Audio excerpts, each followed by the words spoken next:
Anti-Trump activists throw acid in conservatives' eyes. Here's what happened immediately after.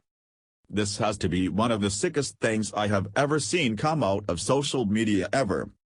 Well-known writer and blogger Baked Alaska, who is a former flaming liberal who used to write for the ultra-liberal rag BuzzFeed but is now a conservative activist and rabid Trump supporter who regularly attends pro-Trump and free speech rallies to document the violence coming from the George Soros left, has now had the unthinkable happen to him.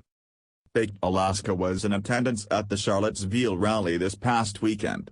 His idea was to peacefully show his support for free speech. But tragically the kind of violence he came across wasn't the normal George Soros-funded Antifa gang violence where people pepper sprays each other, throw punches and go about their merry way. Instead, it was the kind of violence we are seeing coming out of London's Muslim immigrant population. Baked Alaska was just walking down the sidewalk as he was filming the protest when he ran into a few protesters screaming, "Black Lives Matter," which he stated that within seconds the group turned into a very large group of protesters. Minutes later Baked Alaska can be heard screaming that he was sprayed with some sort of pepper spray in the eyes. But that substance wasn't pepper spray, it was acid. Acid attacks on the rise in the UK. Samir Hussain was attacked in 2015 by a gang of strangers, one of whom threw drain cleaner on his face. Samir Hussain's life changed in 2015, just after he and a friend left a movie theater in Crawley, a town south of London. A gang of strangers, all men, had harassed them during the show and tried to start a fight outside Hussain's car.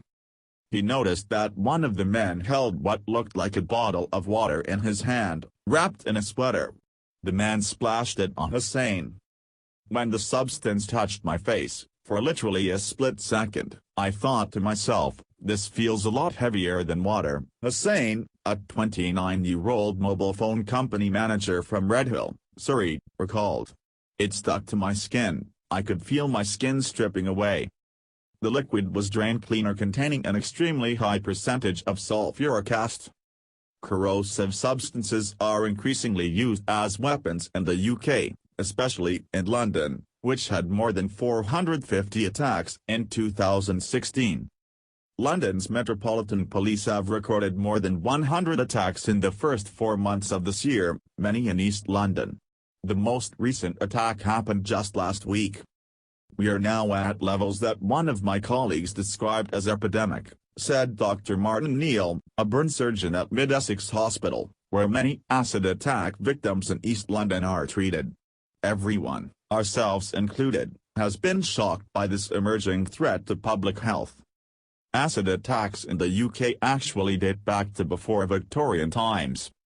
Jaff Shaw, the head of Acid Survivors Trust International, says he read about one early case in 1831 in which a 21-year-old servant poured acid over the face of a fellow servant who was sleeping.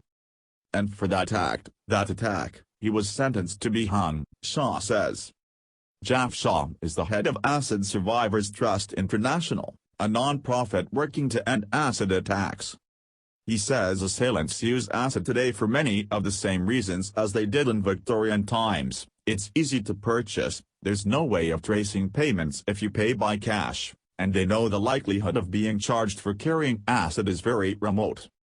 Shaw says 2/3 of the victims in Britain are men while, globally, most are women. The global pattern is very much males attacking young women and girls, relating to rejected sexual advances or marriage proposals or dowry-related attacks, he says. But most of the attacks in the UK are random and are often connected to robberies or gang violence. Many of the perpetrators are in their teens. The latest attack on Tuesday in London left a 47-year-old man with facial injuries. 2 assailants on a mope threw an unknown liquid in his face. Sometimes the motorbikes, often used in acid attacks, are stolen. Delivery drivers have also been targeted and staged a protest outside Parliament last month. You hear of these motorbikes coming up to you, someone throwing acid and then trying to take your cars or your mobile phone, says Abdul Shahid, who owns a hardware store in East London. Abdul Shahid owns a hardware store in East London. He says he only sells his products to older customers he already knows. Joanna Kakis, NPR. He drives around London with his windows rolled up, even on hot days. When he locks up his shop, he is careful to check if anyone is behind him. Two young men were recently burned with sulfuric acid walking just down the street from his store, which stocks corrosive liquids used in home improvement. The one we think a lot of people use must be the very strong drain cleaner, he says. I mean, when you use it in the drain, it really melts the fat, any organic matter, very quickly. You can see the heat coming off it as it burns through. He says he only sells his products to older customers he already knows. British retailers are now talking about licensing the purchase of sulfuric acid. But criminologist Marion Fitzgerald says criminals will just find another easily accessible weapon. The people that are actually using these readily available domestic pieces of equipment, in a premeditated way, she says, they are sufficiently canny that if there is pressure on one particular type of weapon, they will use another. London Mayor Sadiq Khan says he is pushing for tougher sentences for assailants using acid and more long-term support for victims. Acid attacks are callous and horrific, and my thoughts are with all those affected, Khan told Parliament last month. The emotional impacts of disfiguring and lifelong scarring are truly devastating for innocent victims. Samir Hussain, like most victims, doesn't know why he was targeted. My first thought was, what did I do to deserve it? Because I'm not a bad person, he says. Hussain is at the seaside English city of Brighton, the wind whipping back his stylish haircut to reveal a handsome face that is deeply scarred. He has had several skin graft surgeries. He is relieved the acid never reached his eyes, which would have left him blind. He returned to work 3 months after the attack. Every day, customers ask him, "What happened to your face?" My thought process is different now, the way in which I trust people, the way I socialize, and I think twice about doing things, like going to the cinema or going for a meal where there are a lot of people I don't know, he says.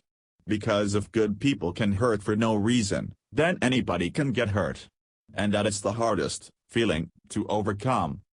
The man who attacked him, 29-year-old Michael McPherson, was sentenced to 8 years in prison. Hussain says McPherson should have gotten life imprisonment. I got a life sentence, he says. So should he. Why are these so-called protesters resorting to Islamic tactics? But although this is an evil planned crime, no worse than the guy who brought a car to kill people with. The worst part was seeing the people on social media rejoicing the fact that this man might actually be losing his sight forever. Notice the above Twitter profile picture. I am afraid if these tactics become the norm, American citizens will start to fight back. And once Americans fight back, there is no stopping us. Please share if you agree this is sick. Thanks for watching.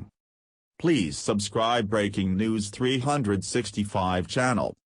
Goodbye and see you again.